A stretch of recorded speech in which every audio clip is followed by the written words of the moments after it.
In mid-July 2026, American politics was rocked by a series of high-profile policy and legal controversies involving the second Trump administration.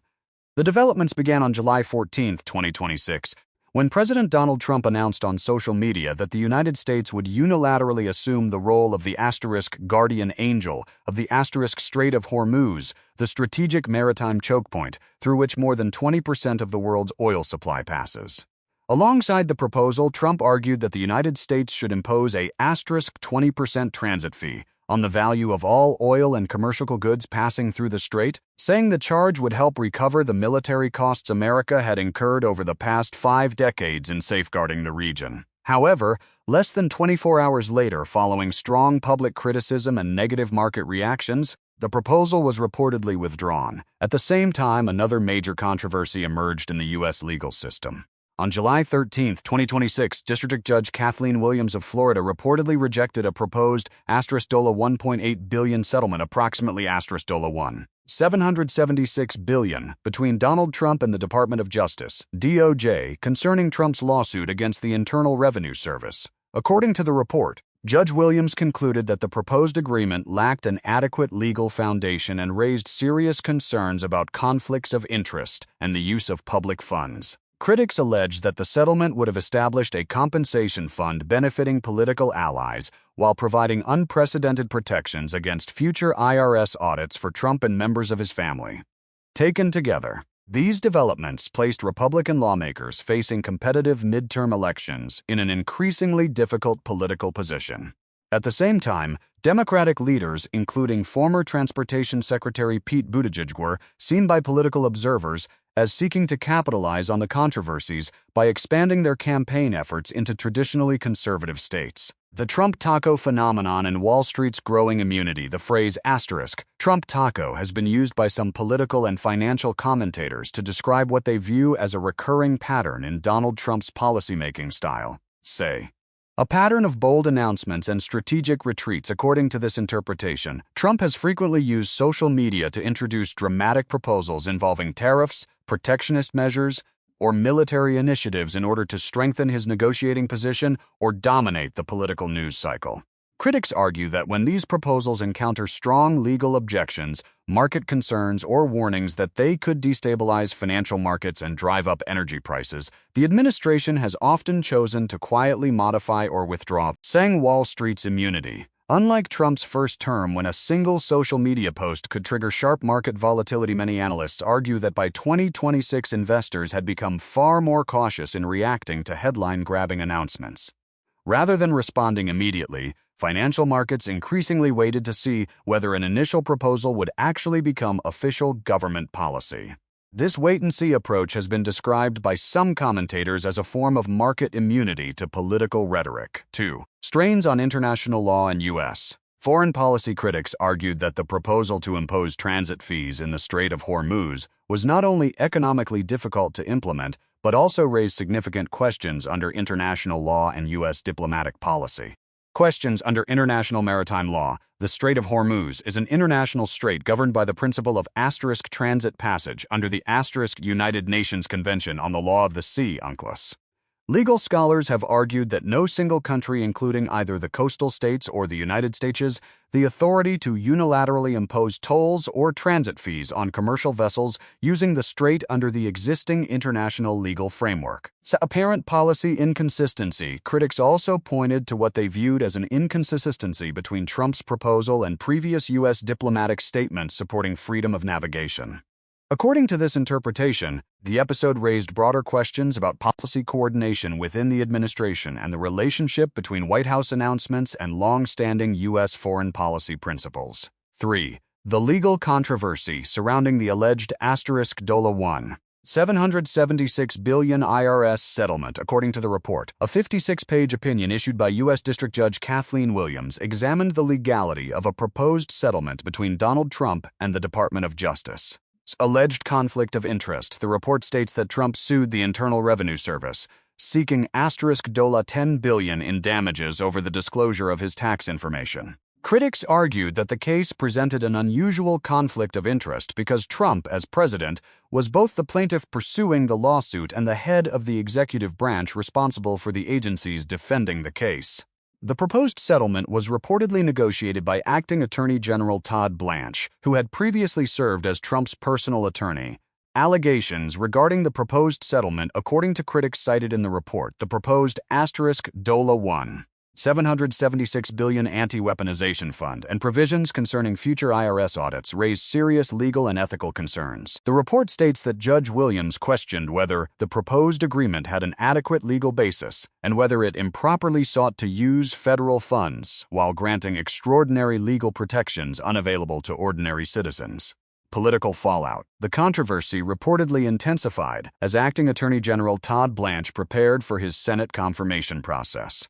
According to political analysts, the dispute created additional political pressure for Republican lawmakers already facing competitive elections. 4. Pete Buttigieg's long-term Democratic strategy against the backdrop of continuing political controversy. Former Transportation Secretary Pete Buttigieg has outlined what supporters describe as a long-term strategy for rebuilding Democratic influence. Expanding into traditionally Republican states rather than focusing exclusively on Democratic strongholds, Buttigieg has emphasized campaigning into traditionally Republican states and competitive regions. Supporters argue that by connecting everyday economic concerns such as household expenses, fuel prices, and cost of living pressures with broader questions of government competence and accountability, Democrats may be able to attract moderate and independent voters. No return to the status quo. A central theme of Buttigieg's public message has been that simply restoring pre-2025 government structures would not be sufficient. Instead, he has argued that major federal institutions should be modernized and redesigned to better meet future challenges, using periods of disruption as opportunities for structural reform rather than merely rebuilding existing bureaucracies. Third, conclusion. According to this analysis, these events reflect a broader contest between two competing visions for America's future.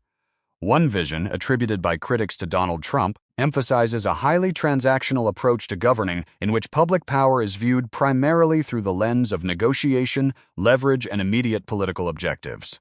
The other, associated by supporters with Pete Buttigieg, emphasizes long-term institutional reform, modernization, and the rebuilding of public trust through structural change. From this perspective, the political debate extends beyond individual controversies and represents a broader struggle over the future direction of American governance.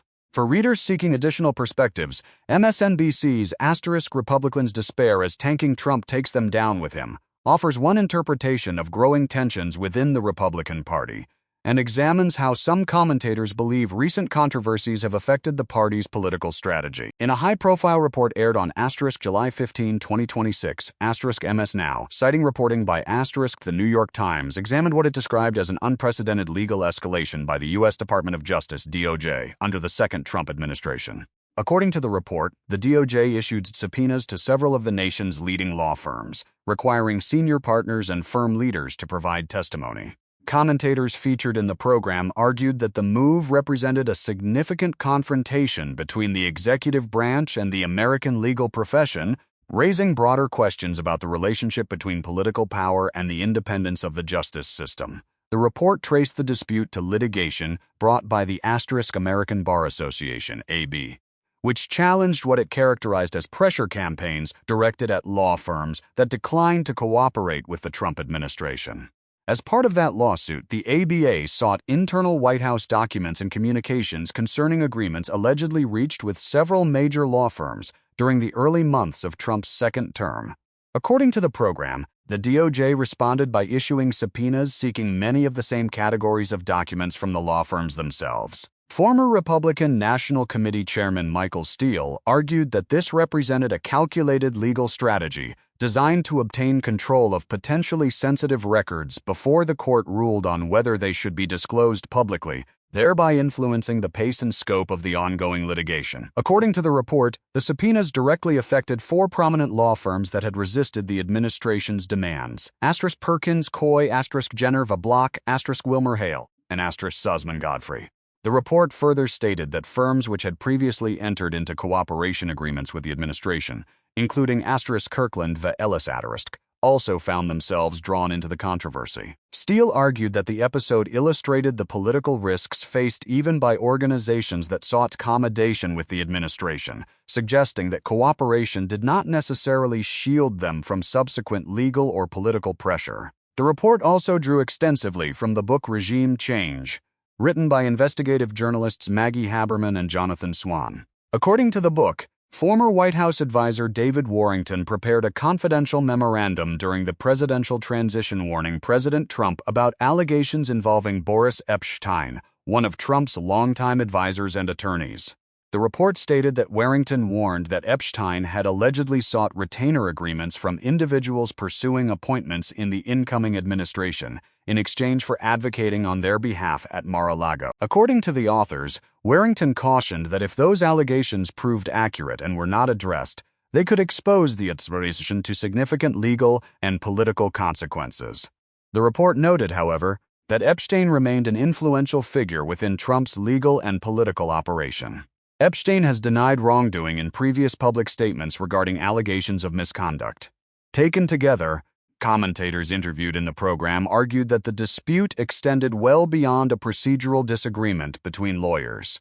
In their view, it reflected a broader institutional struggle over the independence of the Department of Justice, the legal profession, and the constitutional balance between executive authority and the rule of law. Critics contended that using investigative powers against major law firms could have a chilling effect on legal independence, while supporters of the administration have argued that the DOJ is entitled to pursue evidence relevant to ongoing litigation. The controversy has therefore become part of a wider national debate over the proper limits of executive power and the role of the justice system in a deeply polarized political environment. Chris Hayes' analysis on *MS Now, broadcast on July 15, 2026, presented a sharply critical assessment of the Trump administration's immigration enforcement strategy, arguing that the promise of a humane and orderly mass deportation campaign had collapsed under the weight of repeated violent incidents. By connecting events from early 2025 through two fatal ICE shootings in July 2026, the program argued that large-scale immigration enforcement had become increasingly associated with the use of force, disputed official narratives, and declining public support. According to the analysis, the roots of the current controversy date back to the beginning of 2025, when the Trump administration and senior immigration advisor Stephen Miller launched an aggressive deportation campaign accompanied by highly publicized enforcement operations. The program cited images of then-acting Homeland Security Secretary Christina Ohm visiting migrant detention facilities in El Salvador and a heavily armed ICE operation involving an Apache helicopter in Chicago as examples of enforcement actions that drew widespread public criticism. The report further claimed that a fatal federal shooting during a protest in Minneapolis in January 2026 intensified scrutiny of the administration, eventually leading to Ohm's departure and the appointment of Mark Wayne Mullen as Secretary of Homeland Security in an effort to reshape the department's public image. Hayes argued that although Mullen adopted a lower-profile communication strategy, the administration did not reduce the scale of deportation operations. Instead, according to the program, enforcement targets became more aggressive while public messaging emphasized professionalism and restraint. Hayes contended that such a strategy was ultimately unsustainable, arguing that a campaign involving the removal of millions of people could not realistically be carried out without generating significant confrontations and the risk of violence. The report pointed to two fatal ICE shootings in July 2026 as evidence that the administration's revised strategy had failed. According to the program, Lorenzo Salgado Araujo, a longtime U.S. resident who was reportedly pursuing legal immigration status, was fatally shot during what critics described as a mistaken traffic stop in Texas. Several days later, Johann Sebastian Guerrero was killed in Biddeford, Maine, during another ICE operation, despite reportedly not being the original target of the enforcement action. Hayes further argued that the official explanations offered after both shootings followed a similar pattern. According to ICE, officers believe they faced an immediate threat because the vehicles were allegedly being used against them. However, the program cited eyewitness testimony and publicly circulated video footage that, according to critics, appeared to raise questions about those accounts. In Texas, the analysis argued that video suggested ICE vehicles initiated the confrontation, while in Maine witnesses reportedly claimed officers attempted to justify the shooting immediately afterward by asserting that the driver had tried to strike them. Hayes noted that the official ICE statement regarding the Maine incident referred more broadly to concerns for public safety rather than explicitly stating that the vehicle had intentionally targeted officers. The program also examined the administration's response to the growing controversy. Following the incidents, ICE announced a temporary suspension of certain vehicle stop operations while reviewing training procedures. Hayes argued, however, that the suspension represented a tactical pause rather than a substantive policy change. He also criticized public comments by administration officials, suggesting that tragic outcomes often occur when individuals fail to comply with law enforcement instructions. The report further cited another fatal incident in Florida, involving a man who was struck by a vehicle while fleeing an ICE operation, presenting it as additional evidence that the broader enforcement strategy continued to generate dangerous consequences. Hayes concluded by arguing that public opinion on immigration enforcement had shifted significantly since Trump's 2024 election victory. According to his analysis, while many voters had initially supported stronger immigration enforcement in principle, public attitudes changed as enforcement operations became more visible and increasingly affected long-established members of local communities. He argued that scenes of neighbors, workers, and longtime residents being caught up in high-profile enforcement actions had transformed fear into political opposition. In Hayes's view, the controversy demonstrated that an immigration policy built on coercive enforcement could not be implemented without profound humanitarian, political, and social costs, leaving lasting divisions within American society.